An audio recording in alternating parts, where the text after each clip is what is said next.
दोस्तों आज हम क्लास 6 का साइंस का चैप्टर 3 करेंगे जो है तंतु से वस्त्र तक, यानी कि एक तंतु से कपड़ा है वो कैसे बनता है, इसके बारे में हम इस चैप्टर में जानेंगे। देखो, आप ये तो जानते हैं कि वस्त्रों में क्या पाई जाती है, विविधता पाई जाती है। विभिन्न मौसम में हम विभिन्न प्रकार के कपड़े पहनते हैं। जैसे सर्दियों में हम ऊनी कपड़े पहनना पसंद करते हैं, गर्मियों में सूती कपड़े पहनते हैं। इसी प्रकार बारिश का जब मौसम होता है तो नायलॉन वगैरह के कपड़े पहनते हैं।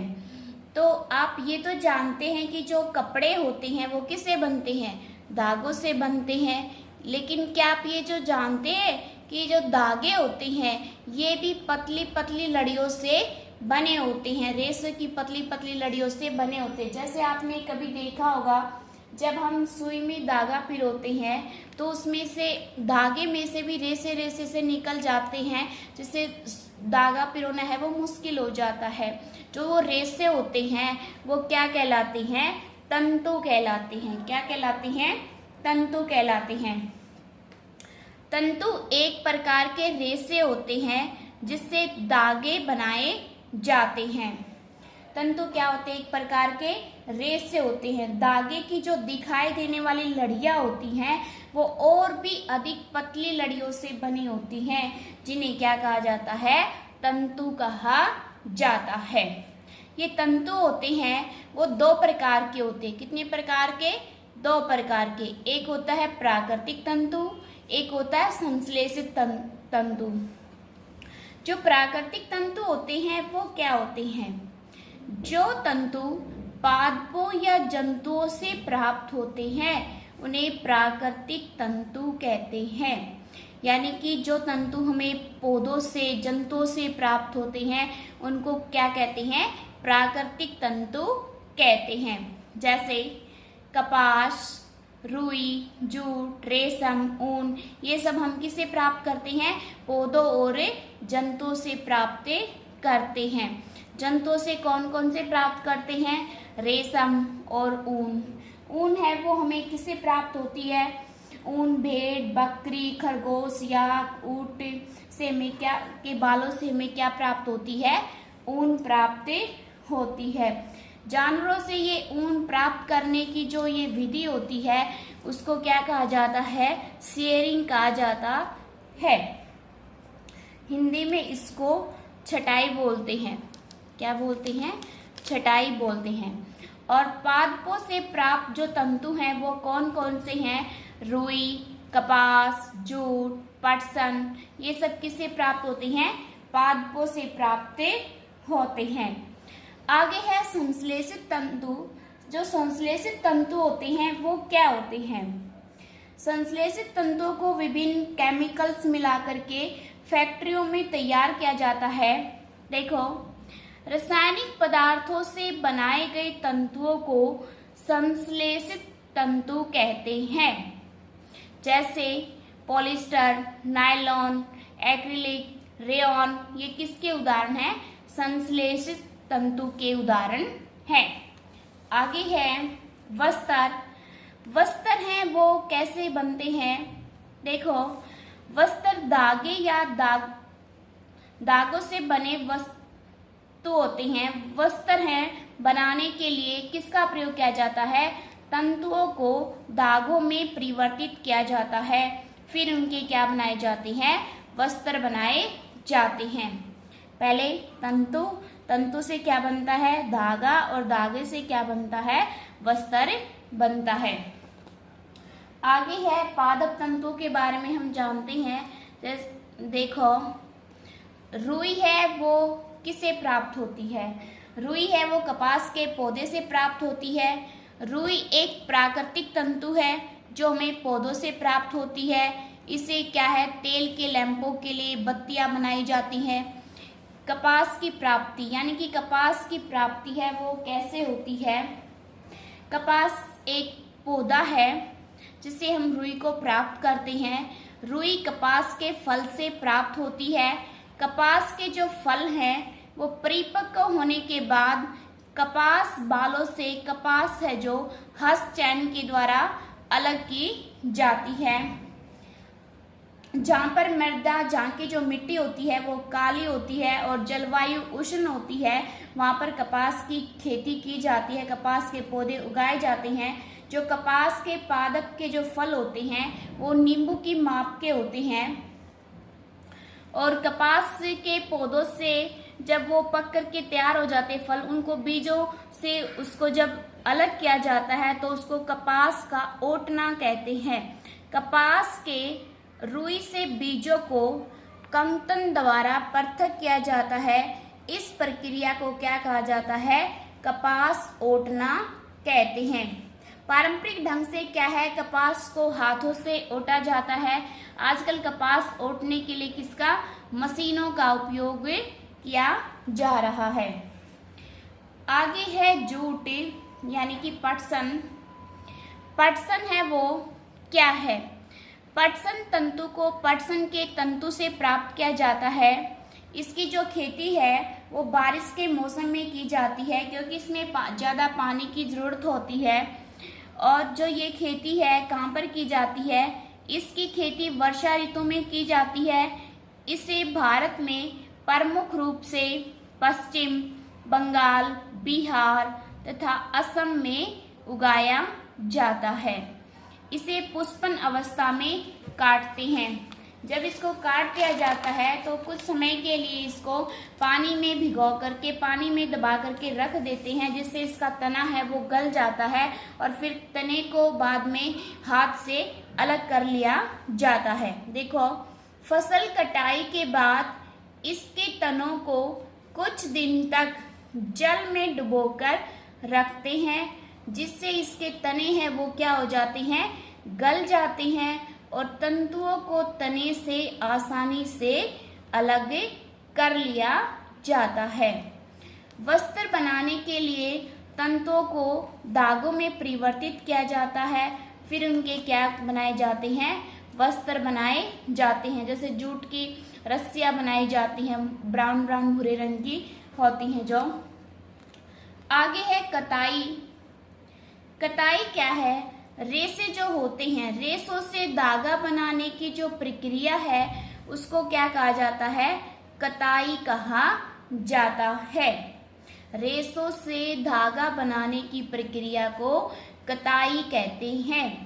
कताई की जो प्रक्रिया है वो कैसी है? देखो, इस प्रक्रिया में रुई के एक गुच्छे से रेशों को खींचकर ऐंठते हैं। ऐसा करने से जो रेशे होते हैं वो क्या है? पास पास आ जाते हैं और क्या बन जाता है? धागा बन जाता है। जो ये कताई है वो कैसे की जाती है? पुराने समय में आपने देखा भी होगा, चरखा की सहायता से कताई की जाती थी। देखो, तकली की सहायता से भी कताई की जाती है। कताई के लिए एक सरल युक्ति हस्त तकवा का उपयोग किया जाता है, जिसे क्या कहा जाता है? तकली कहते हैं।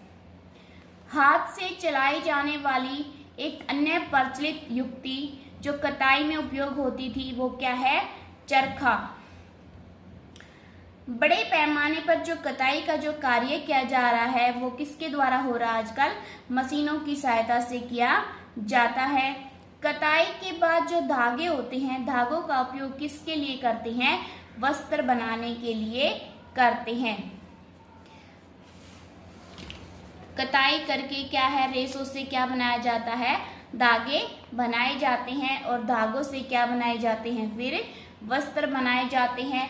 धागों से वस्त्र बनाने के लिए दो विधियों का प्रयोग किया जाता है। एक विधि है बुनाई, जिसे विमिंग कहते हैं, और दूसरी है एक बंधाई। जो बुनाई जो विधि है, विमिंग है जो, उसमें धागों के दो सेटों का प्रयोग किया जाता है। जैसे आपने दरी का जो करगा, हाथ करगा, उसको देखा होगा, उसमें दो तरह से दोहरा से ऐसे तागे पिरोए जाते हैं, उसको ऐंठा जाता है। इस प्रकार जो बुनाई की जाती है वो क्या कहलाती? इस प्रकार जो हम बुनते हैं वो क्या होती है? बुनाई कहते हैं उसको। और जब एक धागे के एक सेट का प्रयोग किया जाता है उसको बंधाई कहा जाता है। धागों के दो सेटों को आपस में व्यवस्थित करके वस्त्र बनाने की प्रक्रिया को क्या कहा जाता है? बुनाई कहते हैं। बुनाई के लिए करगों का उपयोग किया जाता है। करगे दो प्रकार के होते हैं, एक हस्तचलित करगा होता है और एक क्या होता है, विद्युत चलित होता है। आगे है बंधाई, जैसे स्वेटर बुनते हैं वो बंधाई ही कहलाता है। बंधाई वह प्रक्रिया है जिसमें किसी एकल धागे का उपयोग वस्त्र के एक टुकड़े बनाने में किया जाता है। यानी कि वस्त्र का जो टुकड़ा बनाने के लिए जब एक धागे के एक सेट का प्रयोग करते हैं तब वो क्या कहलाता है, बंधाई कहलाता है। जैसे सिलाइयों पर स्वेटर बुनते हैं, सॉक्स वगैरह बनाते हैं, ये किसका एग्जाम्पल है, बंधाई का। तो धागों से वस्त्र बनाने के लिए कितनी विधियां प्रयोग में लाई जाती हैं, दो, एक बुनाई और एक बंधाई। आगे है वस्त्र सामग्री का इतिहास, यानी कि जो पुराने समय में क्या होता था कि सुई का आविष्कार नहीं हुआ था और ना ही कपड़े उपड़ों का वो था प्रचलन था इतना ज़्यादा, तो क्या था, वृक्षों की छाल, बड़ी बड़ी पत्तियां, जंतुओं के जो चर्म होते थे उनको ही क्या थे, शरीर पर लपेटते थे। और जैसे जैसे कृषि प्रारंभ की वैसे ही क्या है, जो घास फूस से होती है उनको बुन करके उनकी टोकरियां वगैरह बनाने लगे और उन्हीं से क्या है, कपड़े बनाने लगे। देखो, वस्त्रों के विषय में पूर्व प्रमाणों से ऐसा प्रतीत होता है कि प्रारंभ में जो लोग हैं वो वृक्षों की छाल, बड़ी बड़ी पत्तियां और जंतुओं की चर्म और समूर से अपने शरीर को क्या थे, ढकते थे। कृषि समुदाय में बसना आरंभ करने के बाद लोगों ने पतली पतली टहनियाँ, घास को बुनकर चटाइयाँ, टोकरी बनाना सीख लिया। पूर्व में भारतवासी रुई से बने वस्त्र पहनते थे जो गंगा नदी के निकटवर्ती क्षेत्रों में उगाई जाती थी। इस प्रकार समस्त देश में खाए जाने वाले जैसे भोजन में विविधता पाई जाती है, उसी प्रकार से विभिन्न स्थानों पर विभिन्न प्रकार के कपड़ों में भी क्या है, विविधता देखने को मिलती है। दोस्तों, हमने इस चैप्टर में जाना कि कैसे कैसे है तंतु से वस्त्र बनता है। जैसे बताएं हम आपको समरी के तौर पर, पहले है तंतु। तंतु से क्या बना, धागा। तंतु से धागा बनाने की जो प्रक्रिया है वो क्या कहलाती है, कताई। क्या कहलाती है, कताई। फिर धागा से कपड़े बनाए जाते, क्या बनाए जाते हैं, कपड़े, फैब्रिक तैयार किया जाता है। फैब्रिक जो तैयार करते हैं उसके लिए दो विधि प्रयोग में लाई जाती हैं। कौन कौन सी, एक बुनाई और दूसरी बंधाई। दो प्रक्रियाओं के द्वारा किसका निर्माण करते हैं, या तो बुनाई के द्वारा कपड़े बनाते या बंधाई के द्वारा कपड़े तैयार हो गए। फिर स्टिचिंग, सिलाई के द्वारा क्या है, मन चाहे हम अपने कपड़े तैयार कर सकते हैं। देखो, तंतु से धागा, और तंतु से धागा बनाने की जो प्रक्रिया है वो कताई कहलाती है।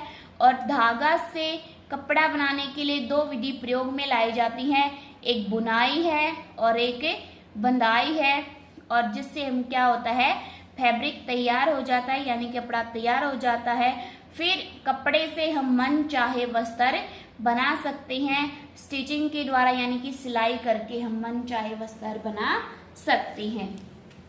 आगे हम इसके कुछ इम्पोर्टेंट एमसीक्यू करते हैं। देखो, कपास के रेशों को उसके बीजों से अलग करना क्या कहलाता है। कपास का जो पौधा है, कपास के जो रेशे भी हैं होते हैं उनको बीजों से अलग करना है, वो क्या कहलाता है, बुनाई, कताई, ओटाई, सूत। क्या कहलाता है, ओटाई। इसका सही आंसर क्या होगा, सी। आगे है, निम्न में से कौन सा सिंथेटिक फाइबर है, नायलॉन, पॉलिस्टर, रेयॉन या ये सभी। इसका सही आंसर क्या होगा, ये सभी हैं जो वो क्या हैं, सिंथेटिक फाइबर हैं। यानी कि संश्लेषित तंतु हैं। संश्लेषित तंतु जो कि विभिन्न केमिकल्स के द्वारा तैयार किए जाते हैं। आगे है जो ये पर्दे, चादर आदि बनाने के लिए उपयोग की जाने वाली सामग्रियों को क्या कहा जाता है? कपास, तंतु, कपड़े या रेशे। जैसे हम मन चाहे जो कपड़े बनाते हैं वो किससे बनाते हैं? आखिर में क्या है? फैब्रिक तैयार हो जाता है। तो फैब्रिक यानी कि कपड़ों से हम मन चाहे बाद में सिलाई करके कपड़े बना सकते हैं। पर्दे, चादर आदि बनाने के लिए किसका यूज करते हैं? कपड़े का यूज करते हैं। आगे है फाइबर से धागा प्राप्त करने की प्रक्रिया को क्या कहा जाता है? बुनाई, बंधाई, कटाई, सिलाई। क्या कहा जाता है? जो ये तंतु होते हैं, तंतु से धागा बनाने की जो प्रक्रिया है उसको क्या कहते हैं? कताई कहते हैं। आगे है रेशम का कीड़ा किस पौधे से प्राप्त होता है? जूट का पौधा, कपास का पौधा, शहतूत के पत्ते या नारियल का पौधा। जो रेशम का जो कीड़ा होता है वो रेशमी तंतु यानी कि रेशम कीट कोकून से खींचा जाता है और रेशम का जो कीड़ा है वो शहतूत के पत्ते पर प्राप्त होता है, शहतूत के पत्ते से। जूट के जो पौधे हैं, जूट के पौधों की खेती किस मौसम में की जाती है? गर्मी, सर्दी, बरसात, बसंत ऋतु। किसमें की जाती है जूट की खेती? बरसात के मौसम में, क्योंकि इसमें ज्यादा पानी की जरूरतें होती है। आगे है कपास का रेशा पौधे के किस भाग से प्राप्त होता है? पत्ती से, तने से, फल से, जड़ से। कपास का जो रेशा है वो किससे प्राप्त होता है? फल से प्राप्त होता है। इनमें से कौन प्राकृतिक तंतु है? पॉलिस्टर, कपास, नारियल से कॉयर, बी एंड सी दोनों। पॉलिस्टर है जो वो क्या है? एक संश्लेषित तंतु है क्योंकि ये केमिकल्स के द्वारा फैक्ट्रियों में तैयार किया जाता है। लेकिन जो कपास और नारियल से कॉयर है ये दोनों क्या हैं? प्राकृतिक तंतु हैं। धागों से वस्त्र बनाने की कौन सी विधि है? धागों से वस्त्र बनाने की बुनाई, बंधाई, ए बी दोनों या इनमें से कोई नहीं। हमने बताया कि धागों से वस्त्र बनाने की दो विधियों का प्रयोग किया जाता है, एक बुनाई और एक बंधाई। इसमें धागों के बुनाई में धागों के 2 सेटों का प्रयोग करते हैं और बंधाई में धागों के 1 सेट का प्रयोग किया जाता है। धागा पतली किस्में से बना होता है जिसे क्या कहा जाता है? यानी कि जो धागा होता है वो पतली पतली लड़ियों से बना होता है, उसको क्या कहा जाता है? कपड़े, धागे, फाइबर या उपरोक्त में से कोई नहीं। फाइबर मीन्स रेशा, उसको क्या कहते हैं? फाइबर कहा जाता है, यानी कि तंतु, रेशा कहा जाता है। सही आंसर क्या होगा? बी। आगे है काली मिट्टी वाले खेत में किस रेशे वाले पौधे को उगाना चाहिए? नारियल, जूट, ऊन, कपास। हमने बताया था जो काली मिट्टी और जहाँ की जलवायु उष्ण होती है वहाँ पर किस पौधे को उगाया जाता है? कपास को उगाया जाता है। दोस्तों ये हमारा जो चैप्टर था ये कंप्लीट हुआ। कल हम नेक्स्ट चैप्टर करेंगे। अगर दोस्तों आपको मेरी वीडियो अच्छी लगी तो प्लीज़ वीडियो को लाइक कीजिए, शेयर कीजिए और चैनल को सब्सक्राइब कीजिए और साथ में बेल आइकन को दबाइए ताकि आने वाले वीडियो का नोटिफिकेशन आपको मिलता रहे। Thank you.